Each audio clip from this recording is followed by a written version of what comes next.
Dustin, how are you? Good, man. What's going on, Ariel?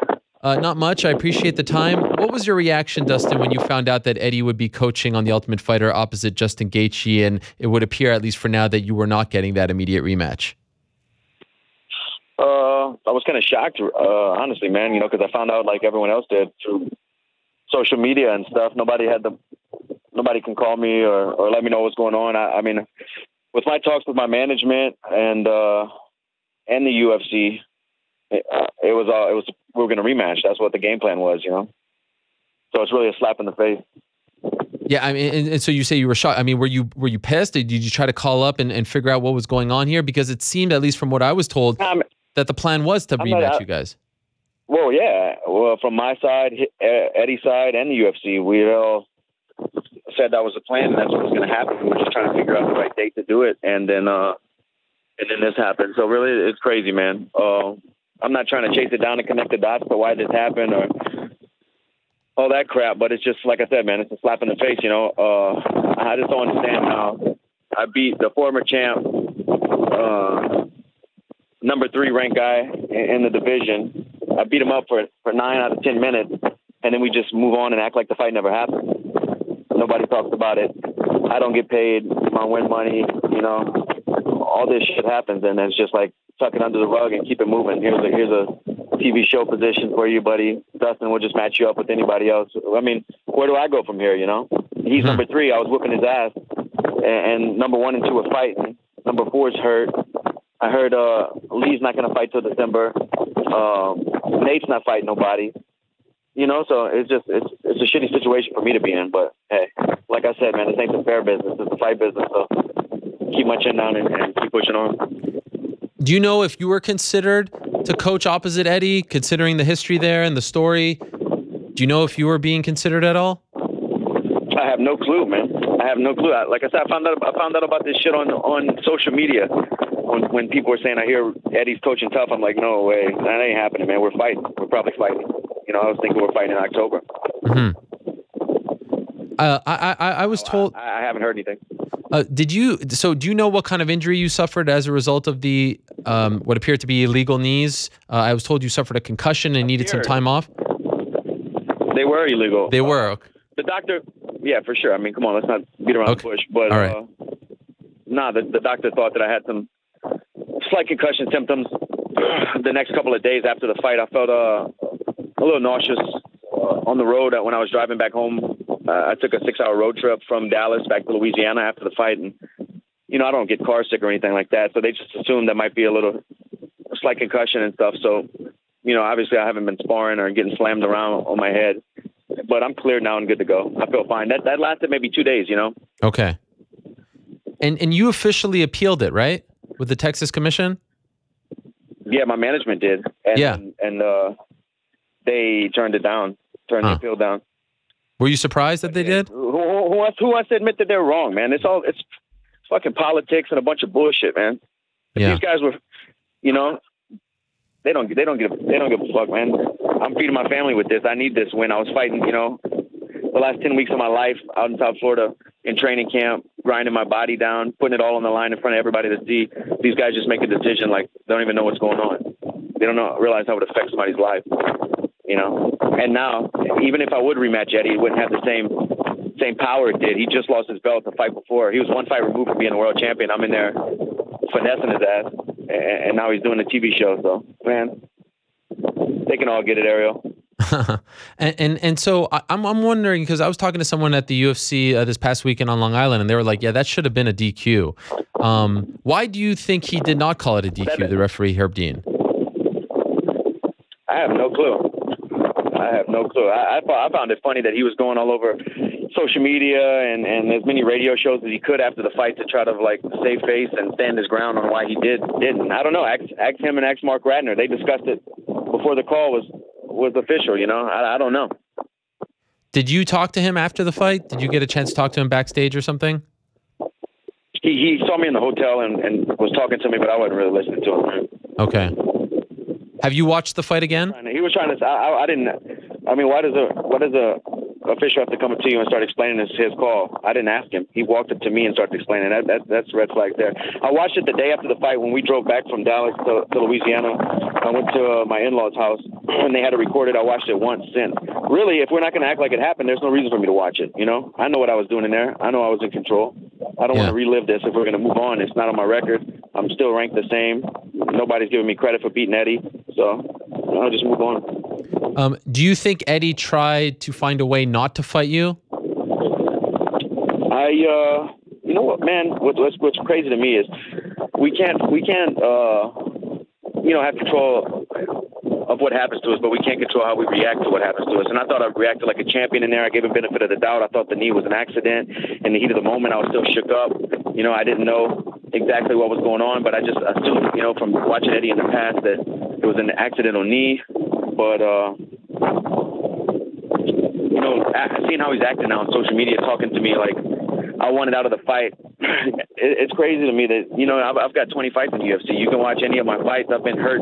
I've been down and out. My face has been broken, and I still won fight. Why would I want out of a fight that I won 2 rounds? All I had to do, I don't understand. I think he's just trying to save face. But that, all that being said, I think he I don't know if it was illegal now. In the heat of the moment, I gave him the benefit of the doubt. But now the way he's acting on Twitter and showing his true colors, and I don't know. Maybe he was hurt and maybe he was looking for a break or something. But what a great message to the young fighters. If you're hurt in a fight and you're down 2 rounds, throw some illegal shit and you'll get a no contest and a TV show. Yeah. Oh, and then after the fact, like just based on your messages, I got the sense that you felt he didn't want to fight you again. Do you feel that? He doesn't. I feel like he knows it. Hey, whatever he says to people, to interviews, whatever he sends out on Twitter, he knows the truth, and I know the truth. There's a moment in the fight where 2 fighters feel each other, and you feel the rhythm and feel the pace, and you're in charge, or oh shit, I'm fighting an uphill battle, and I felt that in the fight, and I know he felt it honestly too. He can say whatever he wants to say, but man to man, he knows I was the better fighter that night, and he knows he was going to lose that fight, and I don't think he probably doesn't want this fight again. Obviously, if they offered him another one, he'll jump to it. But it's a better business decision for him. He's going to fight me again, get whipped in front of everybody, or he can go on TV, do a TV show, make some money from the TV show gig, get another big main event with some hype, make more money probably. So it's better for him and his family. I understand the business decision, but let me just tell you this, man. Growing up, I used to watch Eddie's specials on HDNet. I used to watch his fights and dream. I was a big fan. I like the guy. I like his fighting style, and I still respect his skills. But as a person, he's nothing to me anymore.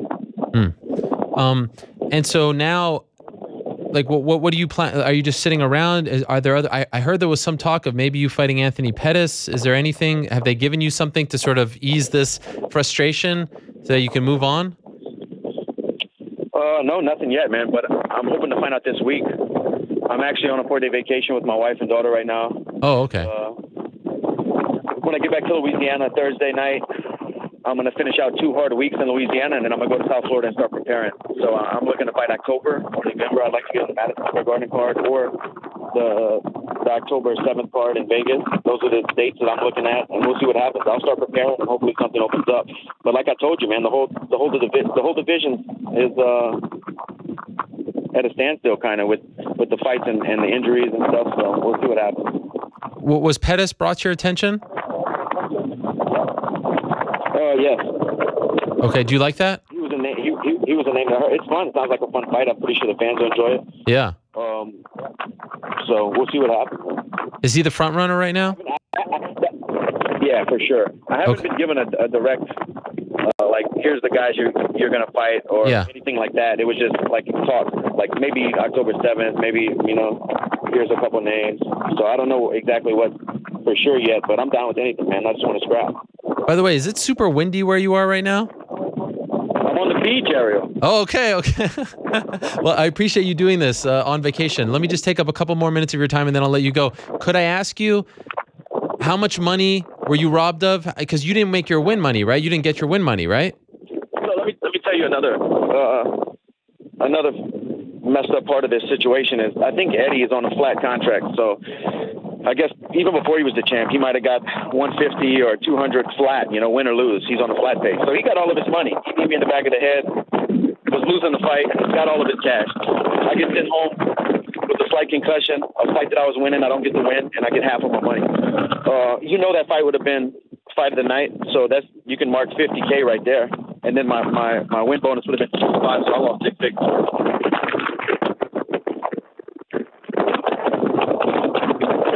Oh, you still there, Dustin? Yeah, you can hear me? I kind of lost you at the end there. It's because it's very noisy because of the wind. What'd you hear?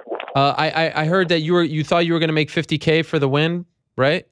Yeah. So I believe Eddie got his full purse. Yeah. And he committed the foul. It's a shitty situation, man. I don't want to harp on it, but right. Yeah. So we would have got. I mean, that fight was a couple of seconds or 40 seconds away from being over.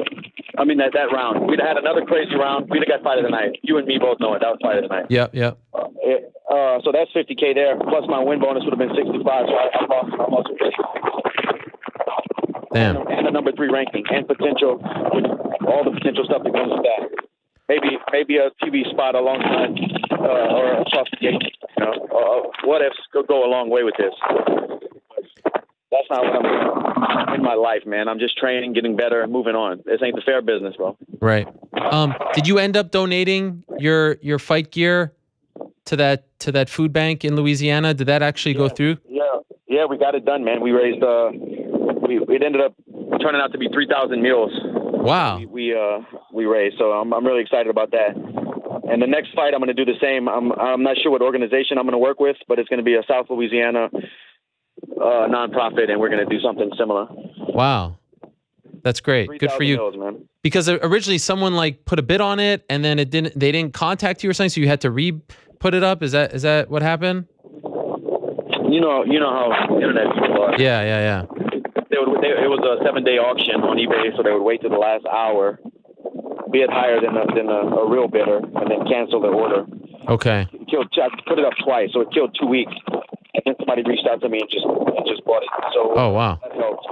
This next one I'm not going to auction it off. I'm just going to put a set price so I don't get ran around like that. That's right. Okay, and last thing for you, Dustin, and then I'll let you go.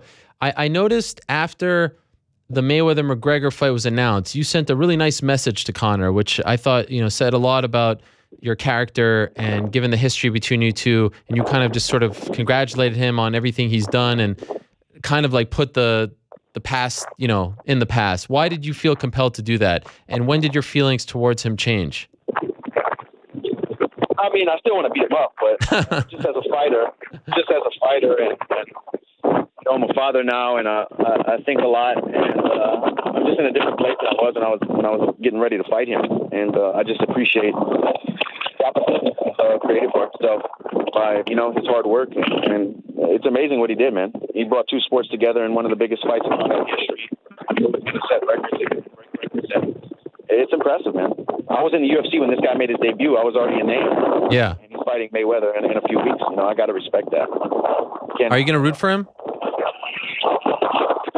Man, so that's my question. At first I was like, I'm really pulling for Conor. Just for the sport, the whole sport.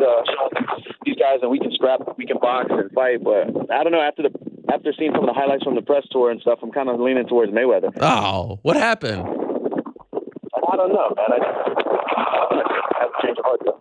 Okay. All right. Appreciate you coming on, Dustin. It's an incredible feat to get matched up with a guy like that. Yeah, no, for sure. I had a feeling that the MMA community would kind of rally around him when it's all said and done, but certainly respect your decision to back Mayweather if that's what you're feeling. We still got a few weeks. Okay, fair enough. Thanks for the time, especially on vacation. Enjoy your time off, and hope that you get booked relatively soon. You can move on with all of this. For sure, man. Got to put this behind us. All right, thank you, Dustin. All the best. Yeah, later, man. All right, there he is, Dustin Poirier. Apologies for the wind. He was kind enough to join us on vacation. Very good interview, and hope that didn't ruin it for all of you. But yes, it was very windy where he's from. I didn't know he was on vacation or on the beach. So we'll see what happens with him. I had heard that Anthony Pettis was being discussed. We'll see if that comes to fruition.